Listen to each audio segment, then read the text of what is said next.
This is the Women's Hockey Life Podcast.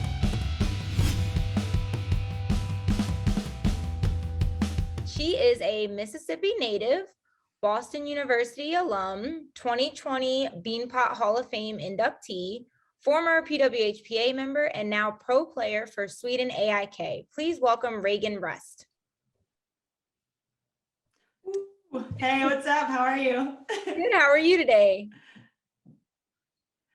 Good. Celebrating my roommate's birthday here, so that was fun. No practice today, just goalie world, so not too bad. Can't complain. That's awesome. That sounds like a good day to me. So how is Sweden going for you so far? I know you've only been there for what, about a couple of weeks or a month? Yeah, almost a month now. So we played 4 preseason games and we start on Saturday. So our first real game will be on Saturday, and I'm super excited because we went 3-0-1 in our preseason, so not too bad. Yeah, and my teammates are great, so I'm having a really good time here. That's good. I'm happy to hear that it's going well so far. And like you said, you've already played some preseason games. I know I peeped that on social media. I was like, wow, they're already started. That's awesome. So what has it been like transitioning? I know the PWHPA, like we haven't had any games for a while from them, but what was it like transitioning from the PWHPA to now playing overseas in Sweden? It wasn't too big of a transition, mainly besides like the culture. It wasn't really too big of a culture shock coming to Sweden because it like kind of reminds me of Boston. But when I was in Budapest last year, it was a lot different than the States. But competition's good. It's nice that like I can still communicate with my teammates, because that was like one of my big worries was, oh my God, I don't know any Swedish at all. So anyways, English is the main language, so it's not too bad at all. Good. That's always my concern, is like when you hear about somebody playing overseas, you're like, dang, are they going to know the language, or how does that work when you go over there and people are gelling together and you're like, well, I don't speak their language. So that's awesome. Yeah. So let's take it back a little bit before we dive into everything with Sweden. And tell me, when you first started playing hockey, how old were you and what led you to the game? Yeah, I was 5. When I started actually playing hockey, but I had been going to games for maybe a year and up until that point. So there used to be a league called the CHL. It was a men's league, and it was a semi-pro. So I think it's like the SPHL now. Zabidos played in it. Nice. And yes, so SPHL. they started a league. It was called the Memphis River Kings, and they were like, you guys should come out. There's going to be so many little girls. And it was like me, my sister, and one other girl, and then 30 little boys. And so we got our start there playing and worked our way up to playing in Nashville, which was about 3 hours. Then my sister ended up playing AAA in St. Louis, and then I went up to Pittsburgh, and we just traveled everywhere. So it's been a long journey, that's for sure. That's amazing. So I couldn't imagine, like, me specifically, when I played hockey, it was very localized. Like there was no traveling or anything like that. So I always find it interesting, like when I hear people saying like, oh yeah, we drove like to Nashville and it went up to, and you said you went up to Pittsburgh. That's pretty far from Mississippi. It was a 12-hour there, 12 hours back. So oh gosh, did you have to do that? Was that just for like tournaments, or was that often that you had to drive and make that big drive? Yeah, we were doing long trips every other weekend. So one weekend would be with boys, and the next weekend would be with like our AAA girls team. And so it was either like Detroit. Detroit was a big one. Chicago, anything northern that was more than like 10 hours away. That's where we went usually. So anything far, that's where you were at. That's awesome. Yeah, nothing close. Do you have any favorite memories from those long car drives? I have a few memories depending on like who was in the car with me, but we would always travel with one of my best friends, Kyla, and oh my goodness, we watched every single movie like you could imagine, and Miracle was always on the top of the list. Nice. We were a little boy crazy back then, so we'd always talk about like all the boys, and then homework, tons of homework in the car. And then one of my favorite memories was with my boys team, and they're called the McClellans. And so there's like 2 twin boys and then one older, and like we all played on this boys team together. And I don't know how or why we did this, but we played hide and go seek in the car in like a Toyota Sequoia. Like nobody could hide anywhere, but we still played it. It was a lot of fun. That's awesome. That sounds like a lot of fun. And you mentioned Miracle, and it's so embarrassing me being a hockey fan, but I just saw Miracle like last year. I had never watched Are you it. serious? That's insane. Yeah, that's my favorite movie ever. When I watched it, I was like, oh my God, this movie's amazing. But like, I had never, my family is not hockey oriented at all. So the only hockey movie what got me started in it was the Mighty Ducks. So I had the Mighty Ducks, but no one ever mentioned Miracle until Disney Plus came out. And I was like, Miracle, what's that? And then I watched it and I was like, oh my God, like this is amazing. Wow. That's great. Yeah. So I went to prep school in Lake Placid, New York. And so every bus trip we watched the movie, and like we could quote it word for word for word. Like everyone knew every sentence. So I think definitely. that movie is that I see why. I mean, obviously, like it's based on the true story and everything, but I see why it's just so famous and why people get motivated watching it. I mean, the skate scene where he made them do the suicides and kept asking who you play for. I was like, that's my favorite part. Yeah, that's mine too. I asked Mike Eruzione for his autograph once, Oh my and God. thankfully I have it. I love it. It pumps me up every time I look at it. That's awesome. I'm happy I watched it now, but yeah, it was a while that it took me to get there. So moving from Mississippi, now that you talked about how you did a lot of road trips and everything else, so it must not have been too big of a change moving from Mississippi to Boston. So what led you to want to attend Boston University? I wish I could have attended all 4 years, but I actually transferred there. So I went to 5 different high schools, and 2 of those years I was building in Pittsburgh. And so I was playing for that AAA team, so I wouldn't have to do the long commute. And I ended up getting recruited to go play at RIT. And so I played 2 years there and wasn't really the right fit for me. I wanted more out of my experience with college hockey. And so I ended up just reaching out to coaches, and my 9th grade AAA coach from Penn's Elite actually introduced me to the BU coaches. Oh. And it was like super random. And then like one of the girls, she wasn't able to go in her freshman year. So there was a spot for me. And so I got to just come in, and it was awesome. But yeah, I never in my wildest dreams would have believed I could go to BU. So That's pretty awesome. unbelievable. Talk about having those connections. I mean, you're a 9th grade coach connecting you to Boston University's coach. That's pretty awesome. That's what I love about the hockey world, is how if you know sometimes the right people, they can get you connected, and then it's all gonna go well from there. Yeah, exactly. Like us meeting up USA ball hockey tryouts. I know, right? That was so strange. I will never forget that experience. So just for our listeners, Reagan tried out and I tried out for the U.S. women's ball hockey team in Indiana, of all places.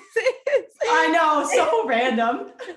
So I think you and I were the only people that drove from afar. You came from Minnesota, and for you, you said it was about 10 hours. Yeah. Yeah, and for me, it was 10 and a half, borderline 11 hours. And I drove by myself. So I think I was the only person that drove and then drove by myself that far of a distance. Yeah. I don't know how you did it, because I was exhausted after those tryouts. It was literally very painful, because on the way back, since I'm in South Carolina, driving back through, you have to go through a lot of mountains. So for about a good 30 to 45 minutes, like there were like these little pockets where there was nothing. Like it just was straight winding turns. And I was just like, get me out of this car. Yeah. It was pretty bad. Like on the way there, it wasn't as bad because I was excited and nervous to do the tryout. But like on the way back, I was like, all right, it's over. Like I am done. Like this is terrible. And I mean, not to mention how sore we were after the tryouts. Never have I been so sore in my entire life. I just remember you walking off, and all I heard was, I can't feel my legs. And I was like, oh my God, is she okay?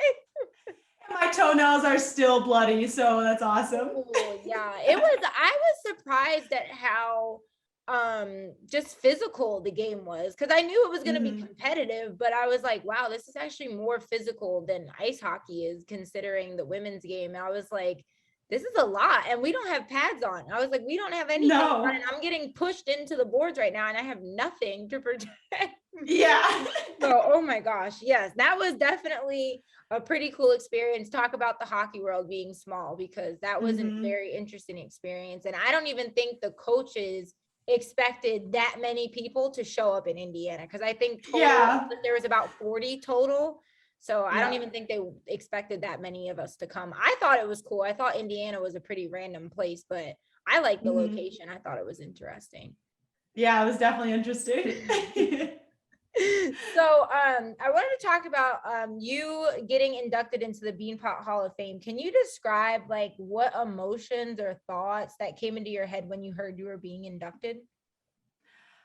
So I was actually at work, and my coach called me, but it wasn't even 5 p.m. yet. And so I like pick up my phone and I'm like, oh, that's weird. Why do I have a voicemail from BD? So the head coach at BU. And I think I saw like the voicemail, where it like pops Mm-hmm. up the text, and Mm-hmm. it was like, yep, you're going to be in the HOF. And I was like, what is the HOF? And so I could Google HOF. Like, what does that mean? Hall of Fame. I was like, oh, for what? And so then I called him whenever I got off, and he was like, yeah, we thought you did a great job, and we really appreciate everything you did, blah, blah, blah. And he's like, you're going to be inducted. I was like, really? You picked me of everyone? I was like, because there was like so many other great players during Right. that tournament. Like even one of the other captains, Sammy Davis, like she was the one that got the golden goal. I was like, you didn't pick her? All right, whatever. I'll take it, I guess. That's So awesome. lots of feelings. That's awesome. I'm sure you've heard it plenty of times, but I just wanted to personally congratulate you, because when I read that fact, I was like, that's pretty amazing. And what a way to like end your college careers, to have that stamped on your hockey resume. That's pretty awesome. Yeah, thank you. So after college, you decided to join the PWHPA. And then can you talk about your experience with the PWHPA and what motivated you to join? Yeah, I was deciding if I wanted to continue playing hockey after college because I had my job lined up, which it was working corporate for TJX companies. And I was like, maybe I'll try out for like the CW team. But then whenever it folded in April or May, I was like, Mhm. oh, guess I'm not playing anymore. Right. um, and then I got a call from a BU alum, Alexis Crosley, well, Miller now because she's married. And she was like, yep, we're putting together this amazing group of girls and like we want to make an impact in the next generation. I was like, sounds good to me. I'm in. Let's do it. And so um, yeah, I ended up starting to go to the practices in September, I think it was. And we met maybe like 3 to 4 times a week, depending on the week. And it was honestly a great experience. Like, they're some of my best friends now. I'm super grateful that like I did it because it gave me a sense of like belonging and community after college, which was nice. And just like playing at those tournaments was insane. Like, I played against Hillary Knight or like Kendall Coyne, or I played with Kendall Coyne and like all the top goalies. And so that was super awesome. Yeah, because I think when you joined, that was before they created the hub teams. So you just kind of were bounced around like whenever they did the showcases and made the roster. So what was it like just getting to travel and just do showcases instead of actually having like a regular game schedule? It was different. It was definitely different because when we were doing like it's fun playing those games and they're always super competitive just because everyone that's there is really competitive people. But we weren't really playing for anything Right. besides like the next generation. So like there wasn't anything to fight for at the end of when it was all said and done, like tournament style, like you'd play 5 games and like now there's a championship.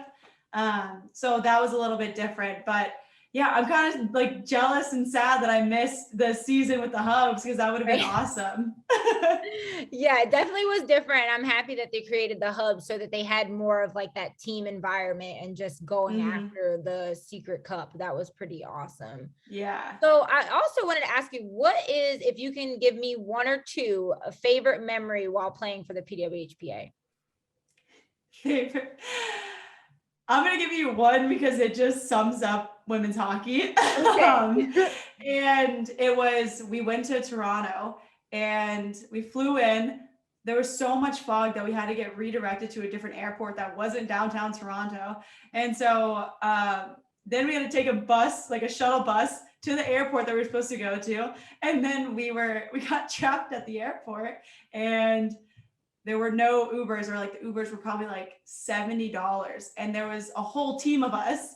There was like 25. So we would have had to gotten so many. We're like, let's just train it. So we took the train all the way out. It was probably like a 20-minute train ride with all of our hockey gear, our suitcases, and we're just walking around downtown Toronto. And so it was hilarious. I have like so many videos from it, just crying, laughing the whole time. Oh my gosh. I couldn't imagine if you're just like living in that area and you just see like 30 women or so with just all this hockey gear, all of this stuff. And you're just like, wait a minute, where are y'all going? Like, what is going on? Yep. Oh my gosh, that's insane. I couldn't imagine, like, me personally, I'm like never good with those situations. I probably would have been the person that's like, oh my God, like what's going on? Like I would not have been the crying, laughing person. Yeah, there was just literally nothing you could do about it. So we just let Cross take care of it and get us to the hotel. Whatever she said, we did. So honestly, at the end of the day, it wasn't too bad. That is hilarious. I love that. So now I know we talked a little bit about it earlier, about now you're in Sweden. So can you just talk about what you're hoping to accomplish while playing overseas? Championship. That's what we want. I like it. I think we have a really good team. You know, from years past, they said like, this is a really good one that we have here. And like, the way that we bond together, like we have our teammates over, it's like so much fun, and like we get to hang out outside, but also like when we're at the rink, we have a blast. Even if like we're not having our best practice, we're still happy to be there. So I think our compete level is super good, so we should have a good chance at winning that championship at the end of the year. That's awesome. That's always one thing I've wondered about, like just when you get to the team and like you don't know anybody, like have they all been playing together for a while, or was there a lot of new people added to the roster this year? I'd say it's probably about half and half. So like half new people. A couple of girls have been like called up from the Division 1 level. So like they're probably like, we have a 15-year-old on our team. Oh my gosh. Crazy. And we also have a 32-year-old on our team. And so the median age is probably like 27. Oh my gosh. Yeah. I could not imagine what that must be like for the younger player to have been playing with just older women or people that are just way more experienced at that time. That is insane. She holds her own and she still snipes. So she's doing just fine. I couldn't imagine. I would be so nervous. I'd be like, do I really belong here? Yeah, she's quiet, but she's honestly so cute. It's like that TikTok, you know, it's like, well, what should we do? Like give her a beer? Like, she's 4. I'm like, yeah, that's how I feel. I'm literally 10 years older than my teammate. Oh my gosh, I couldn't imagine. Well, it must be a good experience for her as well too, because then she gets advice from people that have been in the game longer, and then she can learn so much. Like the sky is the limit from that point. So that's awesome. Yeah. So aside from hockey, what have you found around town, like around the area that you're in? Have you found like a cool coffee shop, a cool place to go sit, hang out? Like what is going on around Sweden? I've never been there, so I want to know. There are a lot of coffee shops, but my favorite is Cafe Nero. So they actually have them in the States. They had a few in Boston. So I didn't like their coffee in Boston, but I love their coffee here. So that's a good sign. And we'll go downtown a lot. Like we were just downtown getting lunch and ice cream. And then my favorite thing is the thrift stores. Nice. They have really good stuff here. And so I find myself there like maybe once or twice a week, which is really bad. But there's that.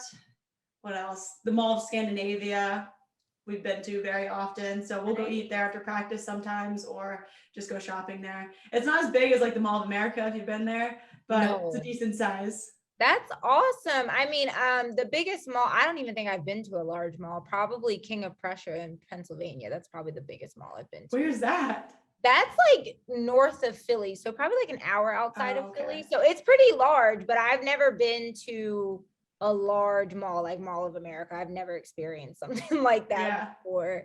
So that's pretty cool. So have you seen, I noticed that when I was deployed and I went to Kuwait, they had a mall there, but everything was so Americanized. Like I was expecting to see like more like what you're experiencing, like a thrift store, like something different. I saw American Eagle, saw Starbucks, I saw a Cheesecake Factory, and I was like, am I Really? in America or Kuwait? Like, where am I right now? So do you Yeah. have the same experience over there? I I think I've only seen like one Starbucks since I've been here. Like That's they have another chain. It's called Espresso House. I don't like it as much. amazing. But there's like Wayne's Coffee, Cafe Nero, like I said, like that's hands down my favorite. Yeah, there's a bunch of small coffee shops too. Nice. And a lot of small stores. And so like if you go down to like Old Town or Gamla, I probably pronounced that wrong. But if you just like walk through the little side streets, you can find so many like yesterday we got Swedish chocolate balls, there were churros, there was all types of different Italian foods, but like little stores that you normally wouldn't go to, but we just had time to wander, so we found them. That's awesome. That's like what I would expect when you go overseas. Not what I got in Kuwait, but like more Mhm. of like that kind of thing where you can see things that you know you wouldn't find back home, whether it's in Boston or Mississippi. Like that's pretty awesome. So I couldn't imagine I would be getting totally unhealthy. I'd be eating all of the churros, all of the snacks. I have been eating all of them, so it is pretty unhealthy, but we're doing our best to eat it. That's amazing. So what is your living situation like? Like, are you in an apartment by yourself or do you live with teammates? Like, how's that going? So I live in an apartment with three of my other teammates. So two of Nice. them are from Canada and then the other one's from Finland. And then in our apartment building, I think we have two other teammates that live Okay, here. nice. Mhm. That must be nice to not have to come in and just be by yourself like after practice. So Yeah. that's pretty awesome. Yeah, we were talking about today. We're like, wow, we're so glad that we all ended up together because like our personalities fit so well. Like we haven't gotten any fights. That's good. Like That's everyone's pretty always the clean. best. Yeah. So it's working out pretty nicely. That's awesome. So, one last thing before we wrap up, I wanted to ask you before I say that, I will wish you luck in getting the championship. We will definitely be following along and we'll tag your team's page on our website so that people can follow along with you. So, our signature question, if you could go back to when you were a little girl and give yourself one piece of advice, what would it be? Great question. I always think about that. I always like ask myself, like, would I be proud of me when I was that young? But I would definitely say just keep pushing. Like, keep going through the hard times. It gets better. And it may feel really hard right now, but you're going to make it through and you're going to be so glad that you did. Oh, I love that. I love that. Oh my gosh. I need to get like that, like on a wall somewhere. Just keep pushing. That's just the best advice. So can you tell our audience where to find you on social media? Yeah, you guys can find me. If it's on Instagram, it's ray.rust. There's also Female Athlete Society on Instagram.